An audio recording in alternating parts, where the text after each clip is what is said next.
제가 신학교 다닐 때 한 번은 동방정교회 교회를 탐방한 적이 있습니다.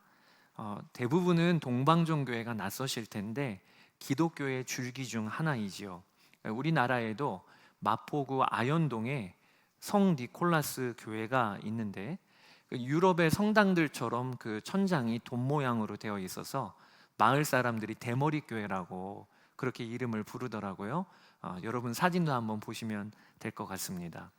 제가 가서 참 인상 깊었던 것이 성화였어요. 천장부터 시작해서 교회 단상, 말씀 단상, 그리고 벽마다 성화가 그려져 있었습니다. 저도 처음에는 좀 어색하더라고요.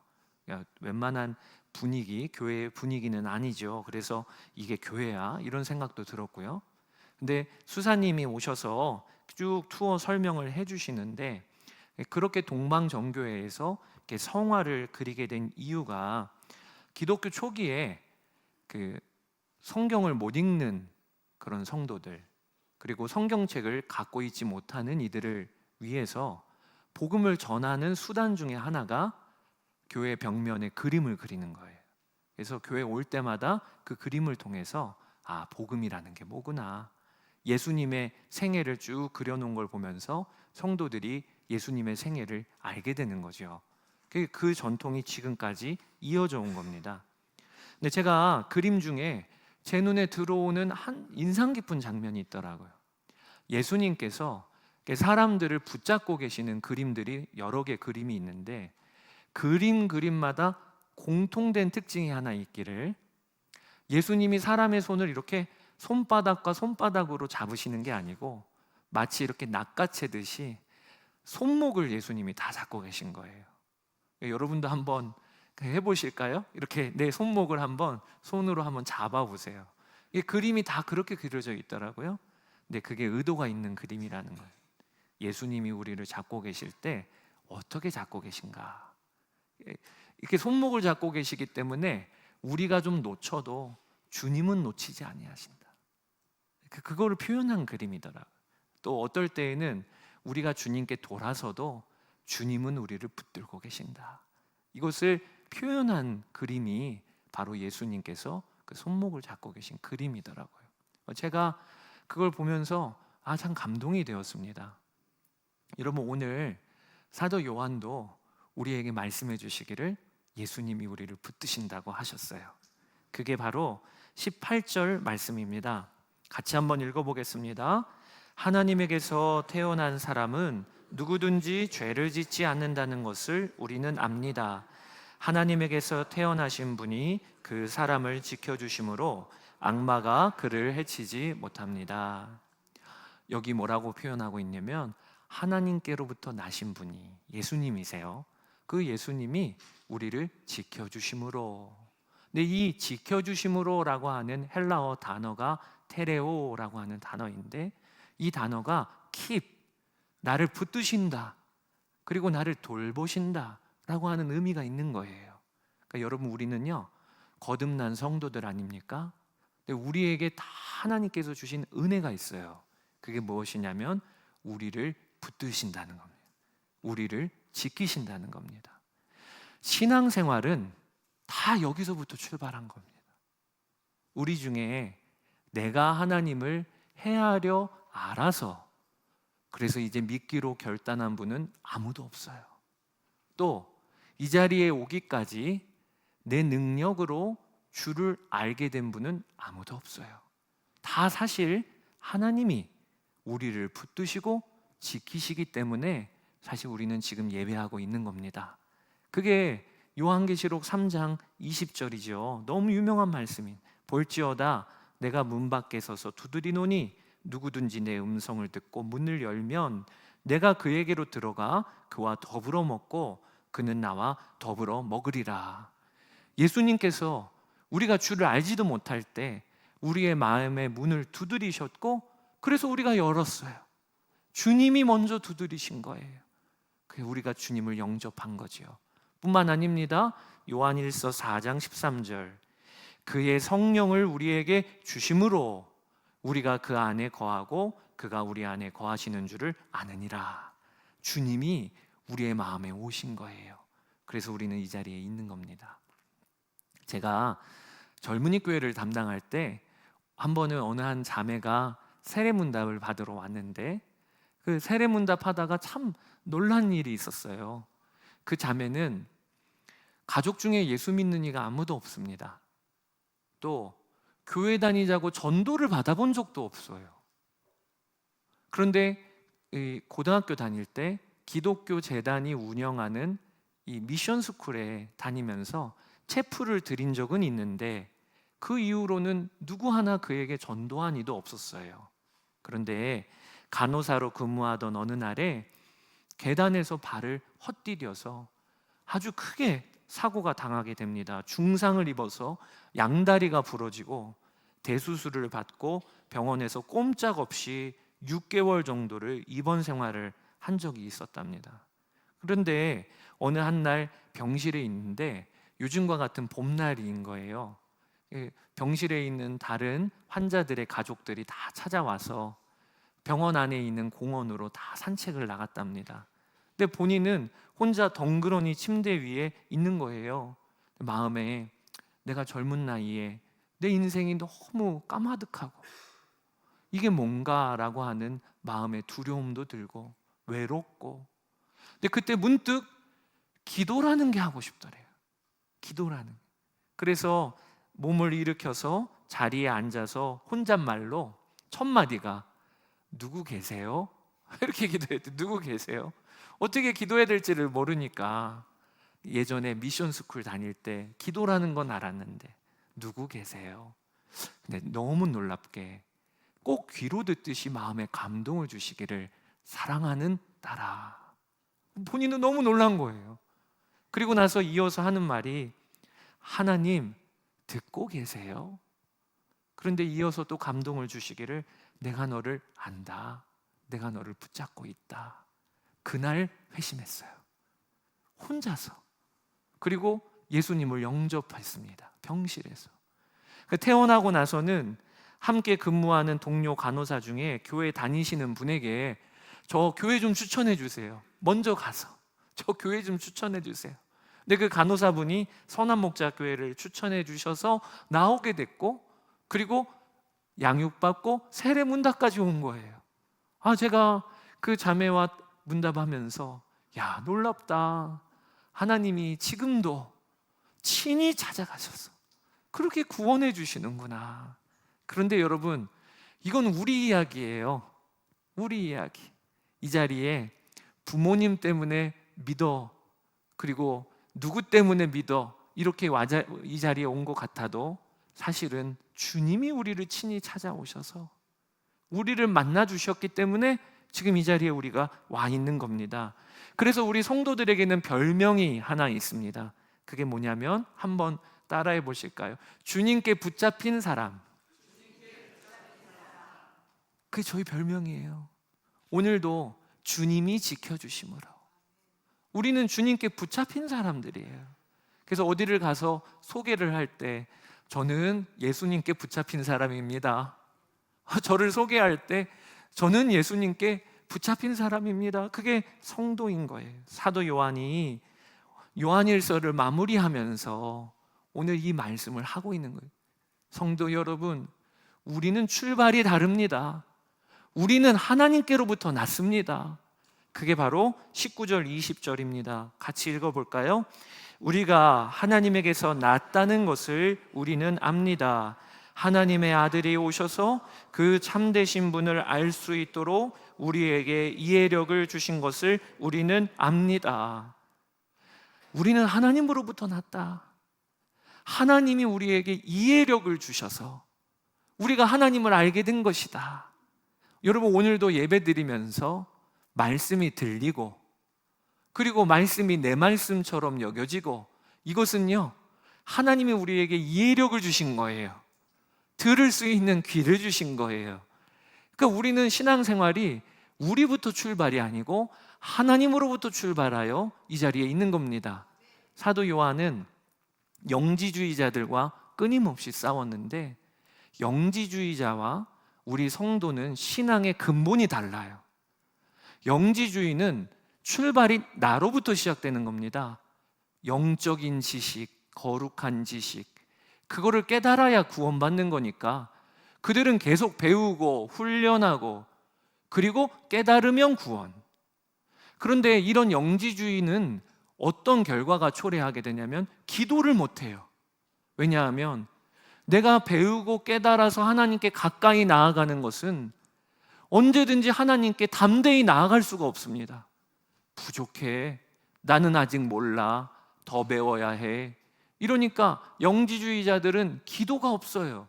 반대로 우리 성도들은 하나님이 나를 먼저 찾아오셔서 이해력도 주시고 성령께서 내 안에 오셨기 때문에 담대히 하나님께 나아갈 수 있는 거예요. 그게 오늘 본문 14절입니다. 우리가 하나님께 대하여 가지는 담대함은 이것이니 곧 무엇이든지 우리가 하나님의 뜻을 따라 구하면 하나님은 우리의 청을 들어주신다는 것입니다. 사랑하는 여러분, 여러분은 어떻게 신앙생활하고 계십니까? 오늘 요한일서 강해를 마무리하면서 다시 한번 우리의 신앙생활을 점검해야 할 것이, 나는 하나님께서 나를 붙드셔, 나를 지키셔, 이 은혜에 감격이 되어 신앙생활을 하고 계십니까? 아니면 나는 하나님이 여전히 먼 분이에요, 언젠간 만날 날 오겠지, 언젠가는 하나님께 가까이 할 날이 오겠지, 기다리는 신앙생활을 하십니까? 기도를 해도 많은 분들이 주님 저 만나주세요, 이곳에 와주세요, 이렇게 기도를 합니다. 중요한 기도예요. 그런데 사실은 말씀을 근거로 한 기도는 아니에요. 오늘 말씀의 20절을 한번 읽어보십시다. 우리는 그 참되신 분 곧 하나님의 아들 예수 그리스도 안에 있습니다. 이분이 참 하나님이시요 영원한 생명이십니다. 우리는 예수 그리스도 안에 이미 있는 자들이에요. 그렇기 때문에 기도를 해도 하나님 만나주세요, 이곳에 와주세요, 이게 아니라 더러운 내 마음인데 이미 와 계신 주님 너무 감사해요, 주님 더 저를 만나주세요, 역사를 더 해주세요. 이미 역사하고 계신 건데 그 은혜가 감격이 되어서 기도하는 건 정말 차이가 있는 거지요. 여러분, 그렇게 신앙생활이 여러분들의 삶 가운데 이어지시게 되기를 축복합니다. 이렇게 주님이 나를 먼저 찾아오시고 붙들고 계시다, 이 신앙생활을 하는 자들에게는 나타나는 특징이 두 가지가 있어요. 그것이 하나는 사랑하는 것이고 하나는 거룩한 것입니다. 사도 요한이 서신 내내 주님과 교제하자, 우리 주님과 만지고 듣고 교제할 수 있다, 그러면서 강조했던 게 무엇이냐면 새 계명을 너희에게 주노니 서로 사랑하라, 그리고 주님으로부터 난 자는 죄를 범하지 않는다. 오늘 본문도 그대로 강조하고 있어요. 16절에 누구든지 어떤 교우가 죄를 짓는 것을 볼 때 그것이 죽음에 이르게 하는 죄가 아니면 하나님께 간구하십시오. 그리하면 하나님은 죽을 죄를 짓지 않은 그 사람들에게 생명을 주실 것입니다. 이것은 좀 설명이 좀 필요합니다. 지금 요한 공동체 안에 영지주의자들이 와서 교회를 흔들어 놓고 성도들 중에는 그런가 하고 넘어가는 이들도 있었어요. 그래서 사도 요한은 이 이야기를 하는 겁니다. 죽을 죄가 있다. 그 죽을 죄는 뭡니까? 복음으로부터 돌아서는 거예요. 아예 교회로부터 벗어나는 거예요. 하나님이 은혜를 주셔도 그거를 받아들이지를 않는 겁니다. 그 죽을 죄예요. 그런데 죽지 않는 죄가 있다는 거예요. 그들은 어떤 자들입니까? 흔들려 있는 거예요. 그런가? 영지주의자들의 이야기를 들으며 그런가? 하고 흔들리는 그들을 위해서는 너희가 기도해 주라는 거예요. 그들을 내쳐내지 말고, 그들과 계속 정죄하고 그들을 비판하지 말고 그들을 받아주라는 거예요. 그 이야기를 하는 거죠. 그러니까 오늘 본문에서 죽을 죄를 짓지 않는 이들을 위하여 기도하십시오 라고 하는 건 뭘 강조하고 있는 거냐면 사랑을 강조하고 있는 거예요. 사랑.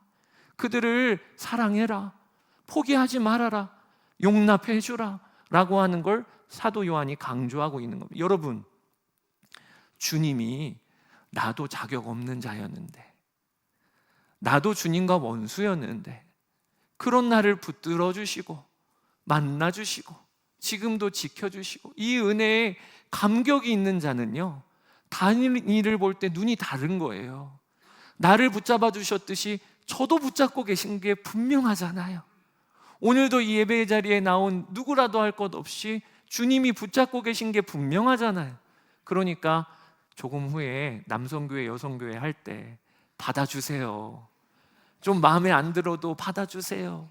그게 은혜에 감격이 있는 자의 모습인 거죠. 사랑하는 거. 또 두 번째, 주님이 나를 붙잡고 계심을 믿는 자는요, 거룩하게 됩니다. 오늘 본문 18절, 하나님에게서 태어난 사람은 누구든지 죄를 짓지 않는다는 것을 우리는 압니다. 주님이 붙잡고 계시기 때문에 은밀한 시간이 없어요. 내가 내 마음대로 그냥 흘러가는 시간을 가질 수가 없어요. 왜냐하면 주님이 붙잡고 계시기 때문에. 그래서 죄 지을 수가 없는 게 오히려 그리스도인들의 삶인 거지요. 이 역사가 주님 붙잡고 계신 사람들에게 나타나는 역사라는 거예요. 사랑하는 여러분, 이 말씀에 의하여 여러분께 도전해 드리고 싶어요. 여러분들의 삶에는 거룩과 사랑의 열매가 맺어지고 계십니까? 제가 오늘 말씀을 시작하면서 주님이 우리를 붙들고 계시다, 이 일에 대하여는 아마 여러분들이 아멘, 제가 그래요 목사님, 이 자리에 와 있는 게 주님이 저를 지켜주셔서 와 있다는 게 저는 깨달아져요. 그게 너무 감사가 돼요. 아마 대부분 다 그렇게 고백하실 거예요. 그런데 그 다음에 주님이 붙들어 주심으로 거룩과 사랑의 열매가 맺어진다, 이 말씀에 대해서는 여러분 어떠십니까? 그런가? 내 삶에 아직은 그런 열매가 없는 것 같은데, 자신이 없네, 이런 분들이 계십니까? 오늘 여러분께 주시는 도전의 말씀을 붙잡으세요. 왜 그럴까? 그 답이 바로 그 다음 본문인 21절에 있어요. 같이 한번 읽어보겠습니다. 자녀되니 여러분은 우상을 멀리하십시오. 자녀되니 여러분은 우상을 멀리하십시오. 이게 요한일서의 마지막 구절입니다. 주님이 우리를 지켜주심으로 악한 자가 우리를 만지지도 못하신다 라고 하는 말씀 후에 마지막 결론이 자녀된 여러분 우상을 멀리하십시오. 개역개정으로 하면 그러면 단어가 하나가 분명히 있음을 알게 되어 자녀들아 너희 자신을 지켜 우상에게서 멀리하라 라고 개역개정에 기록되어 있어요. 여기 지켜라고 하는 헬라어 단어는 필라소라고 하는 단어예요. 그러니까 오늘 본문은 어떻게 구성이 되어 있는 거냐면, 예수님께서 너희를 지키신다, 테레오라고 하는 말씀이 들어가 있고, 그러므로 마지막 구절에 너희도 너희 자신을 지켜, 필라소, 그래서 우상을 멀리하라라고 하는 구조로 되어 있는 거예요. 여러분, 오늘 말씀의 본문을 통하여 우리가 알게 되는 게 있습니다. 주님이 우리를 지켜주시는데 거룩과 사랑의 열매가 왜 이렇게 내 삶에서는 드문가? 바로 요 21절에 나도 주님을 붙잡는 삶이 모호한 거예요. 그러니까 주님이 나를 붙잡고 계시고 그리고 지켜주시는데도 삶의 열매가 늘 적게 열리거나 자신이 없는 거죠. 오늘 그 일에 대하여 주님이 우리를 도전해 주시는 거예요. 나도 주님 붙잡고 사느냐는 거예요. 주님은 나를 붙잡고 계신데, 지키고 계신데, 나도 주님을 붙잡고 주님이 나를 붙잡고 계신 걸 지키며 나도 사느냐는 거예요. 믿음의 선배들은요, 주께서 붙드심을 알았습니다. 그걸 찬양했습니다. 그러나 거기에서 끝나지 않았어요. 나를 붙드시는 주님을 나도 붙들고 살았다고 고백을 하는 게 바울의 고백입니다. 그게 빌립보서 3장 12절인데 같이 한번 읽어보실게요. 내가 이미 얻었다 함도 아니요 온전히 이루었다 함도 아니라 오직 내가 그리스도 예수께 잡힌바된 그것을 잡으려고 달려가노라. 오늘 설교 제목이에요. 잡힌바된 그것은 오늘 우리도 다 고백하지요. 예수님이 우리를 붙잡고 계시다, 지키고 계시다. 그런데 바울은 거기에서 끝나지 않고 잡힌 바 된 그것을 나도 잡으려고 달려가노라. 바울과 우리의 삶에 어떤 차이가 있는 거지요? 바울이 받은 은혜는요, 우리도 동일하게 받았어요.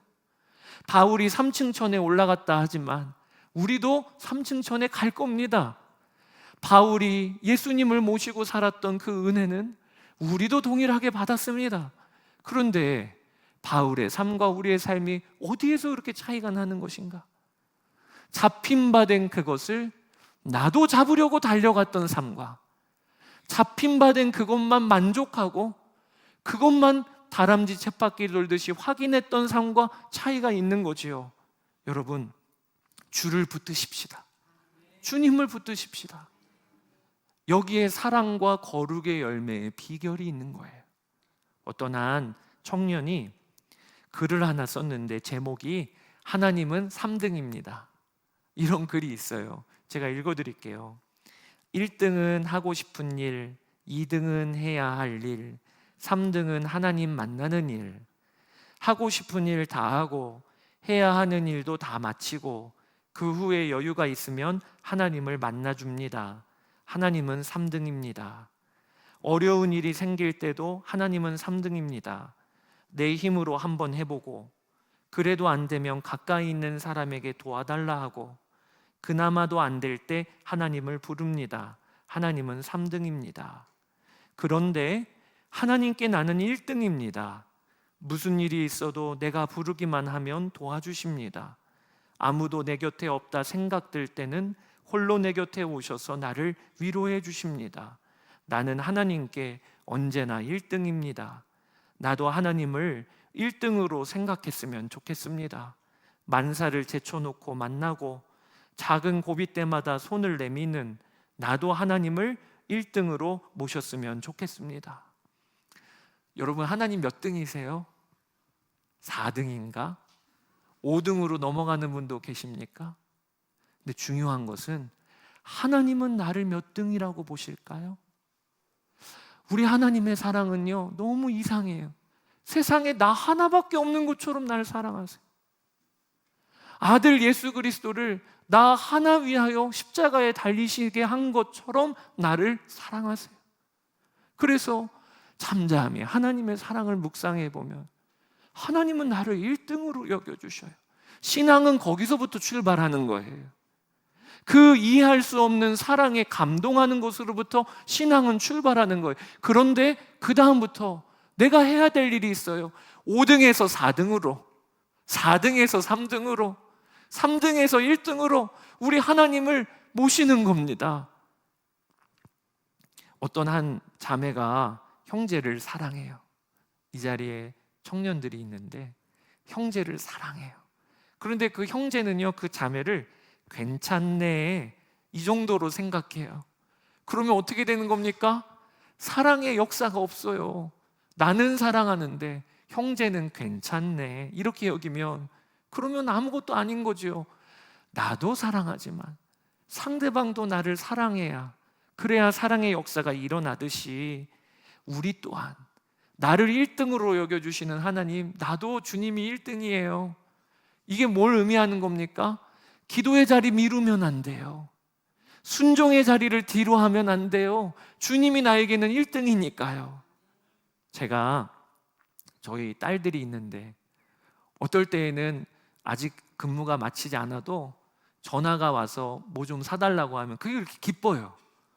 그러면은 그렇게 사서 들어갑니다. 왜냐하면 저에게는 1등이니까요. 하나님이 우리에게 1등이라는 게 뭘 의미하는 겁니까?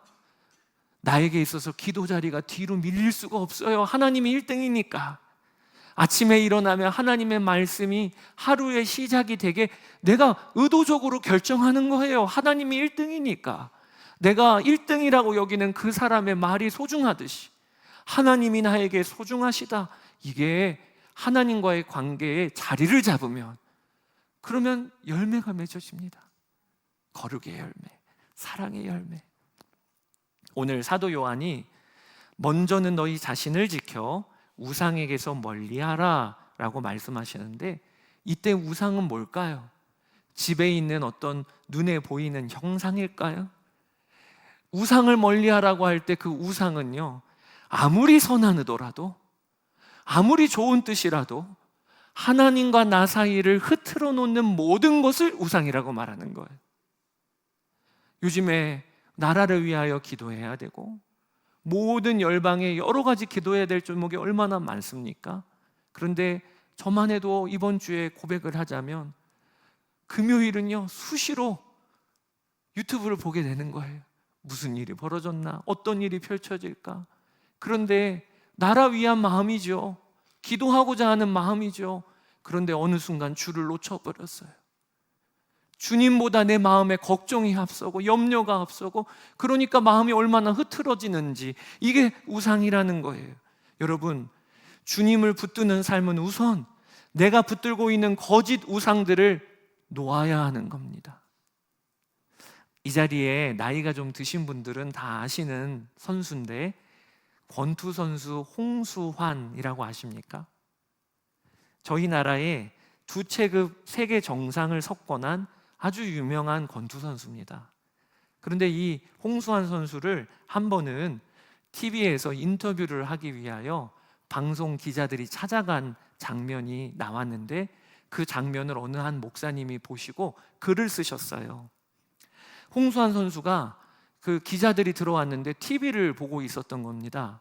근데 TV는 켜놨는데 눈을 감고 있네요. TV를 틀어놨는데 보지를 않고, 그래서 기자가 물어봐요. 아니, TV는 틀어놓으시고 왜 눈은 감고 계십니까?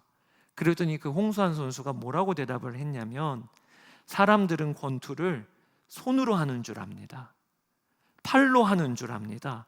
그러나 권투는 눈으로 하는 겁니다. 상대방의 눈과 발의 움직임을 보면 무슨 동작을 하려는지를 알 수가 있고 대비를 할 수 있습니다. 눈이 성하지 못하면 좋은 권투 선수가 될 수 없습니다. 진짜 세계적인 선수는 권투를 눈으로 한대요. 어느 정도 기량이 올라가면 눈썰미에 따라 승패가 갈리는 거죠. 그러면서 홍수환 선수가, 저는 항상 눈을 보호하기 위하여 가능한 한 불필요한 거 보지 않습니다. 그래서 TV를 틀어놓고도 눈 감고 봤다는 거예요. 그거를 목사님이 보시고서는 글을 쓰셨어요. 제가 읽어드릴게요. 그렇다. 권투 선수도 상대의 다음 동작을 꿰뚫어 볼 수 있게끔 자기 눈을 훈련하고 보호하지 않으면 훌륭한 선수가 될 수 없다. 하물며 하나님의 사람, 진리의 용사가 되겠다는 그대가 하나님을 향해 그대의 시선을 고정시키는 훈련을 단 한 번도 하지 않고 세상에서 보고 싶은 거 다 보느라 그대의 시력을 덧없이 소모시키고서야 어찌 훌륭한 그리스도인이 될 수 있겠는가? 우리에게 주시는 말씀이죠. 여러분, 주님은 우리를 붙들고 계세요. 지키고 계세요. 우리도 주님을 붙들고 우리의 시선을 주님께로 지키는 겁니다. 저는 날마다 예수동행 일기를 씁니다. 저녁마다 제가 하는 훈련이에요. 주님께 시선을 고정하는 거예요. 어떨 때에는 피곤하여 그저 잠자리에 들고 싶지요. 그런데 그때마다 주님이 나에게, 나는 1등입니다. 예수님이 나를 1등으로 보시듯 나도 주님이 나에게 1등이에요. 그래서 동행일기를 쓰는 겁니다. 그 고백하는 시간이에요. 그리고 주님께 시선을 고정하는 겁니다. 그렇게 동행일기 쓴 지가 13년이 지났어요. 참 감사한 건 은밀한 시간이 달라졌어요. 이전에는 은밀한 시간에 음란히 행하는 경우도 있고, 누가 보지를 않으면 슬쩍슬쩍 무너지기도 하고 게으르기도 하고, 그런데 주님께 시선을 두고 나도 주님을 붙잡으니 은밀한 시간이 은밀하게 되어지지 아니하고 주님을 기뻐하는 시간이 되어지고, 그리고 사람을 볼 때 용서하게 되고 품게 되고, 이 역사가 일어나는 거죠. 사랑하는 여러분, 저희가 사순절 기간을 보내고 있어요. 그리고 곧 고난주간이 옵니다.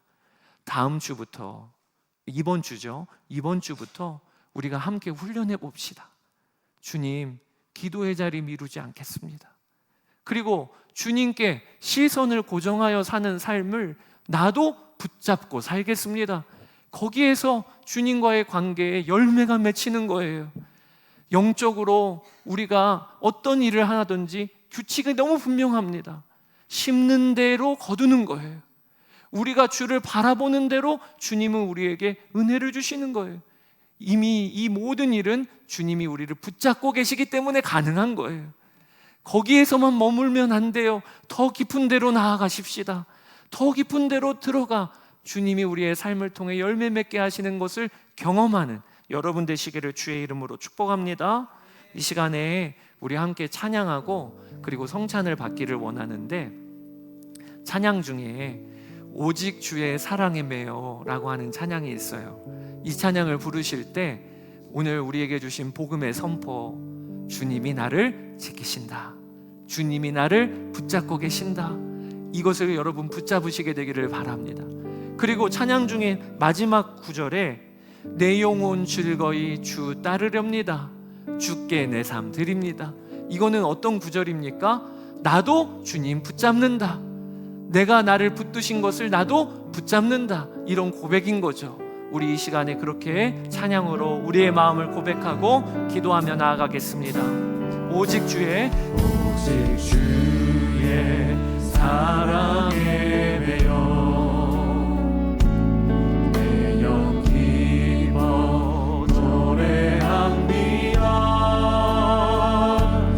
이 소망의 언덕 기쁨의 땅에서 주께 사랑 드립니다.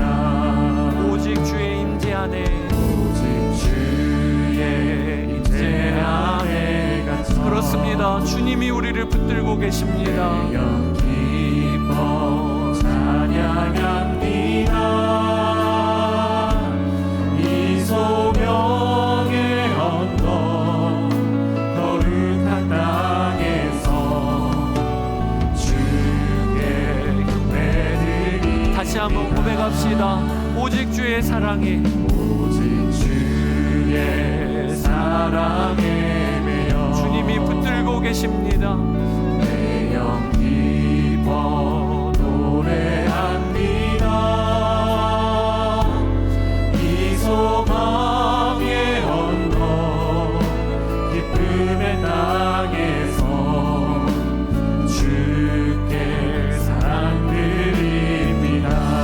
오직 주의 임재 안에, 오직 주의 임재 안에 갇혀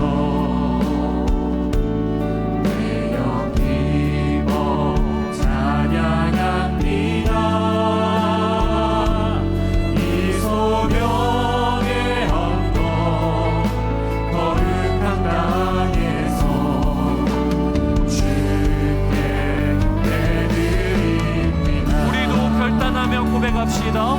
주께서 주신 모든 은혜 나는 말할 수 없네. 내 영혼 즐거이 따르겠습니다. 내 영혼 즐거이 주 따르렵니다. 주께 삶 드리, 주께서 주신 모든 은혜, 주께서 주신 모든 은혜 나는 말할 수 없네. 내 영혼 즐거이, 내 영혼 즐거이 주 따르렵니다. 주께 삶 드립니다. 아멘, 아멘. 이 시간에 우리 기도합시다. 이 자리에 우리가 와 있는 것 주님이 지켜주심으로, 주님이 붙잡고 계심으로 와 있음을 고백합시다. 나 혼자야, 그리고 또 내가 외롭다, 무너졌다, 이렇게 여기는 분이 계시다면 지금도 변함없이 나를 붙들고 계시는 주님의 손을 오늘 보는 눈이 열리게 하여 주시옵소서. 주님이 나를 지켜주시는 이 은혜가 다시 한번 믿어지는 은혜가 있게 하여 주시옵소서. 우리 주의 이름 한번 부르고 기도하며 나아가겠습니다. 주여 아버지, 나를 붙잡고 계시고 오늘도 나를 붙들고 계심을 인하여 감사를 드립니다.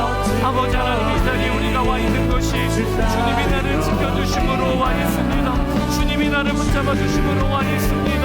아버지 하나님, 오늘 이 자리에 오기까지 믿음이 흔들리고 무너지고 마음이 무너진 이들이 있다면 다시 한번 복음의 진리를 붙잡아 아버지 하나님께 나아가게 하여 주소서. 내가 아버지 하나님 어떨 때는 우둔하고 어떨 때는 무너지고 어떨 때는 뒤돌아서는 자임에도 불구하고 하나님 나를 놓치지 아니하시고 언제나 나를 1등으로 여기셔서 아버지 하나님은 한량없는 사랑을 베풀어 주시는 그 은혜를 오늘 다시 한번 붙잡습니다. 아버지 하나님, 성도들이 그 눈이 열리게 되기를 원합니다. 믿음이 달라지게 되기를 원합니다. 오늘 예배 자리에 나온 우리 성도들 한 사람 한 사람 아버지 하나님, 주님의 은혜와 사랑을 보는 눈이 열리게 하여 주시고 믿음이 달라지는 은혜가 아버지 하나님 있게 하여 주셔서 나의 주나의 아버지 하나님, 우리 주님을 찬양합니다. 아버지 하나님 감사합니다.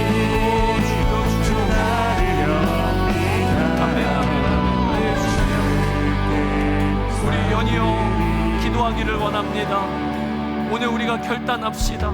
주님은 나를 1등이라 여기시며 사랑을 베풀어 주시는데 주여, 나도 주님 나에게 1등으로 주님을 모시고 그리고 주님께 시선을 고정하고 붙잡힌 바 된 그것을 나도 붙잡고 사는 삶 되게 하여 주옵소서.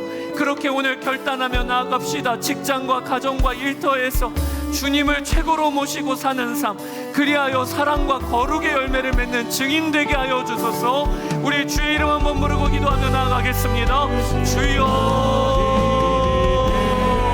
나의 주 나의 아버지 하나님 감사합니다. 아버지 하나님, 주님이 나를 언제나 1등이라 여기시고 나를 붙잡고 계신데 나도 오늘 결단하며 나아갑니다. 주님을 나의 삶의 가장 최우선순위로, 주님을 나의 삶의 가장 최우선순위로 모시고 여기고 아버지 잡힌 바 된 그것을 잡으려고 우리도 달려가는 역사가 있게 하여 주시기를 원합니다. 아버지 하나님, 오늘도 주께서 붙들고 계시니 감사합니다. 아버지 하나님, 그 은혜에 힘입어 오늘 결단하며 나아갑니다. 나도 주님께 내 삶을 올려드립니다. 나도 주님께 나의 시선을 고정합니다. 나도 주님께 나의 눈을 올려드립니다. 주님 인도하여 주소서. 주님 감사합니다. 주님의 은혜가 아버지 한량이 없으시고 오늘도 붙잡고 계시는 주의 의지하에 하나님 나아갑니다. 인도하여 주소서. 우리 가슴에 손을 얹고 기도합시다. 하나님,